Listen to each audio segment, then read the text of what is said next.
Fortunately, our mothers decided to camp at the place called Freedom Corner inside Uhuru Park, and almost the entire opposition started to rally behind them, not just to express support for our release, but to call for greater changes, to call for a restoration of the multi-party system.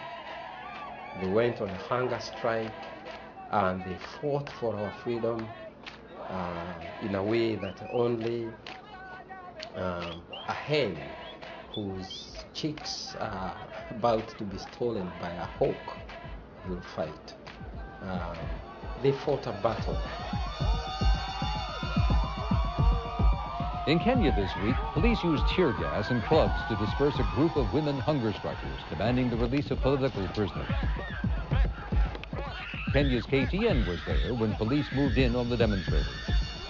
Angered by the brutality, the mothers stripped naked, a curse in African tradition. That night, the women were forcibly evicted by policewomen and scores of heavily armed policemen and taken to their home districts, while police took over Freedom Corner. Kathleen Apenda, KTN, for the CNN World Report, Uhuru Park, Nairobi. The action sparked 2 days of riots in Nairobi and brought condemnation by Western governments. Their camp became such a magnet that finally the government was forced to concede. And in January 1993, we were actually released.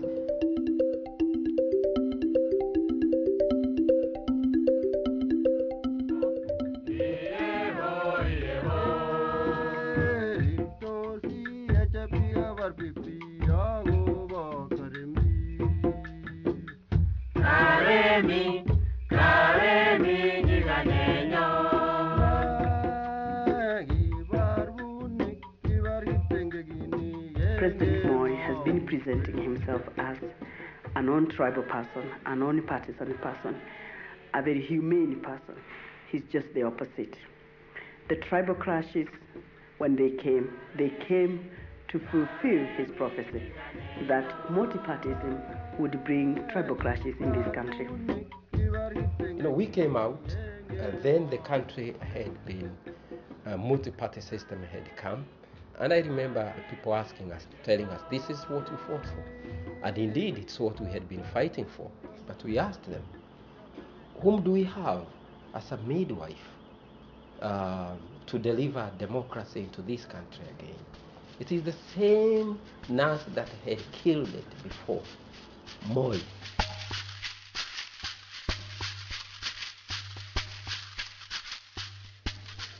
And 3 brothers, myself, and other people, we were now all being charged with this, under this one capital charge. It was a shocking trial because evidence was fabricated from the pettiest to the gravest.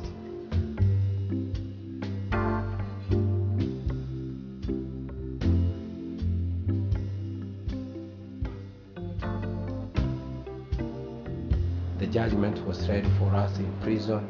1 of us was released and 3 of us were convicted. Finally, actually, I fell ill and I was taken to Nairobi hospital. I was very scared. Then, you know, as my mother had done before, one day she came to see me, and when she was not allowed to see me, she decided to camp, to pitch camp right on the corridor of the in the corridor of the hospital. And as time went on, more and more people started coming there, and it became another center from which pressure was being put on the government to release us. Finally, the government accepted to release me on bond for me to go for treatment abroad. You're happy to be very happy if it's true that he is free, and this is what we have been waiting for. I'm out of prison, but still a prisoner who is only out on bond. There are still political prisoners in our stinking jails, and violations of human rights happen daily in Kenya. freedom and justice continue to be a distant dream for all Kenyans, but few.